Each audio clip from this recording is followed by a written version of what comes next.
আমরা এমন একটা দেশের মানুষ, একজনের ঘরের চালের পানি আরেকজনের জায়গায় পড়লে ঝগড়া হয় ঘন্টার পর ঘন্টা, বছরের পর বছর এই ঝগড়ার সমাধান হয় না। আপন চাস্তো ভাই, আপন মায়ের পেটের ভাইয়ের ঘরের চালের পানি আপন মায়ের পেটের ভাইয়ের ঘরের সীমানায় পড়লে এটা নিয়ে ঝগড়া হয়, মারামারি, কোপাকুপি, কাটাকাটি হয়, মামলা পর্যন্ত হয়। অথচ এমন মানুষদের, এমন প্রশাসন গত স্বাধীনতার পর থেকে তারা পেয়েছে, এমন মানুষদের কাছে নিজেদের শাসনভার দিয়েছে, যারা আরেক দেশের পানি শুধু যে সীমানায় পড়ে তারা ভাসিয়ে নিয়ে চলে যায়, কোনো উদ্বেগ নেই, কোনো উদ্বেগ নাই। অবাক বাংলাদেশ। এই আমাদের গ্রামে এমন কোন মহিলা আছে যে ঘরের চালের পানি নিয়ে ঝগড়া করে না?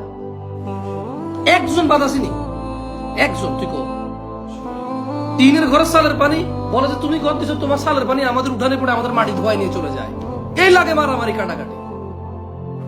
বলে যে তুমি এখান থেকে পথ রাখো নাই, তুমি গদ দেওয়ার সময় সীমানা করে গদ দিছো, এখন তোমার বৃষ্টির পানি যাওয়ার জন্য তোমার জায়গা রাখো না কেন? ঝগড়া, মারামারি।